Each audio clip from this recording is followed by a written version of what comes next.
What up, everyone? Hopefully, your week is going really well. Today, I'm going to talk about when does money die in the 21st century? Now, it's crazy. I swear, recently I saw an article about a Five Guys outrage after a $24 receipt. It ended up going viral. And I'll tell you this is not the end. This is just the beginning. I'm optimistic, though, that over the next couple of years, we're going to start to see prices start to level, but in the near term, things are going parabolic. So the current book that I'm reading is called When Money Dies, and I actually really like it. It's a pretty good book. Highly recommend if you're interested in finance or the history of hyperinflation. It's a book that you pick up.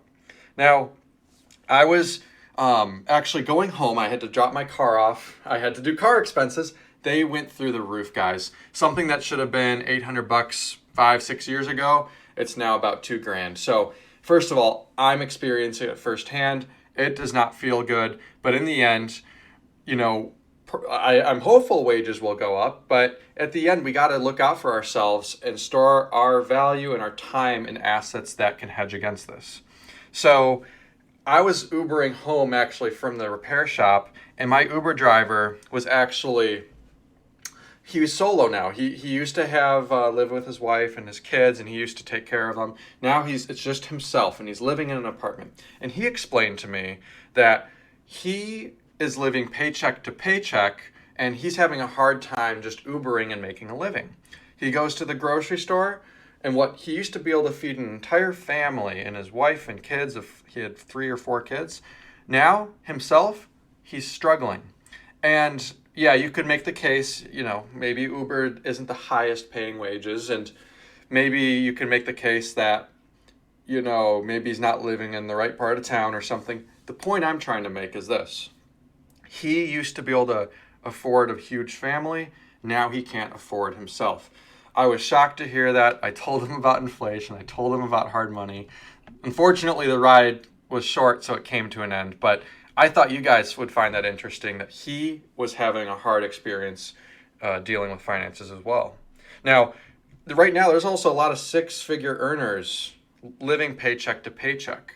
How do we end this whole paycheck to paycheck cycle? I mean, if you lose a job, guys, I've lost a job before. I've lost a job twice, and I'll tell you, it is hard to make ends meet. You can't go out. You can't put gas in the car. You have to buy really cheap food. I mean, it is not a good feeling. But there's a lot of 6-figure earners that are paycheck to paycheck nowadays. So how do we fix this, right? Because it's not getting any better. What are we going to see? $200,000 earners soon, paycheck to paycheck? 400,000?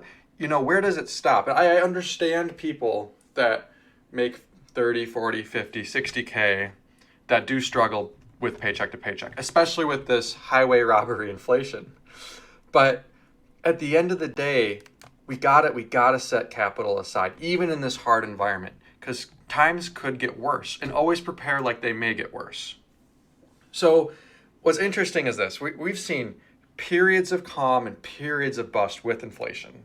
And with the periods of calm, things are going well. You don't really think about it. But there's certain times where you just see it go up and hyperbolic. And what happened in this book called When Money Dies is it didn't all happen at once. Just like in Venezuela and Zimbabwe, there was periods where things were going okay.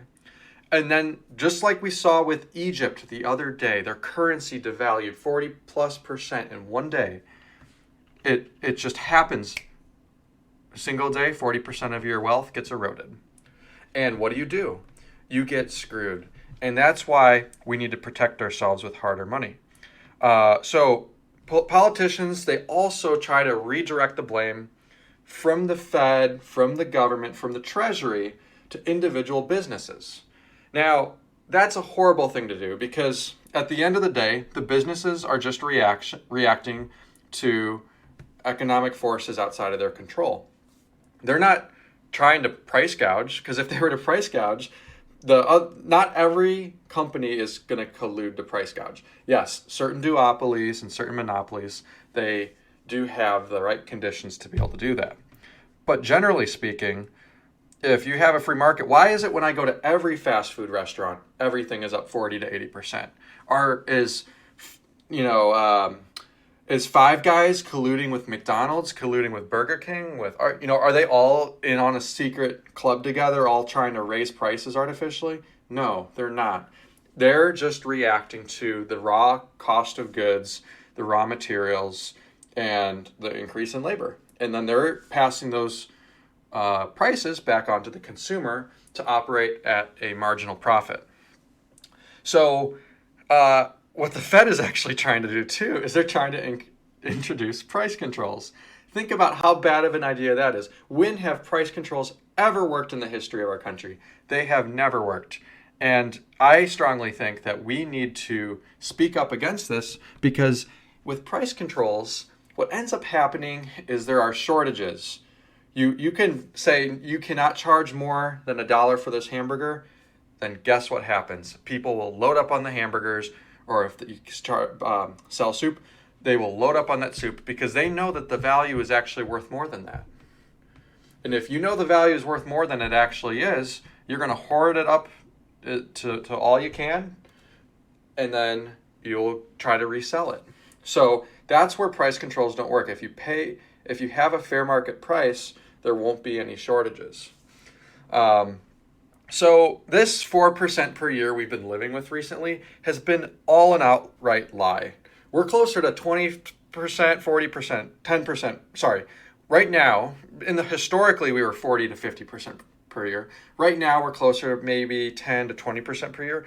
It depends where you are, depends if you're in a city or whatever, but people can believe their eyes. You believe your eyes, don't believe the government numbers. They're always lying to you.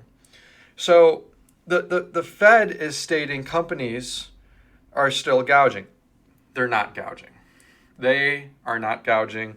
Just remember, the statistics are being manipulated, and at the end of the day, we don't want to get hurt, and we need to protect ourselves. And at the end of the day, there's a lot of assets that can do that. Also, something to think about is money printing needs to stop. But guess what? The Fed and the Treasury right now are going head to head. The Treasury, they're trying to create more money. They're trying to get different bills passed. They're trying to increase the deficit spending. In the meantime, you're seeing the Fed keep interest rates high. They're trying to tighten. Jerome Powell needs to comment on the monetary policy and try to reduce the spending. And he always says, it's not my job, it's not my responsibility. But he needs to talk about that, because we are indirectly and downstream, down the river, going to end up paying for all that government spending in one way or another. Anyways, guys, what do you think? What do you guys think about that example of that guy that had a family and now he's struggling? What about that Five Guys receipt for $24 for a burger and fries? What do you guys think about these six-figure earners going paycheck to paycheck? I'd be curious to hear what you think. At the end of the day, what I do, I don't recommend others do anything that I do, but what I do is I study Bitcoin and I research it, and it's been working well for me. Again, I only say study it because it's a very volatile asset, and once you feel comfortable, then I recommend looking at different exchanges. I actually I use Strike. I have a link in the description below if you'd like to check it out. But at the end, study it. It's an important asset that I think will potentially change the world. And I think it could be a hedge against some volatile times in the future. Anyways, I hope you guys all have a good rest of your day. SatsMate is out.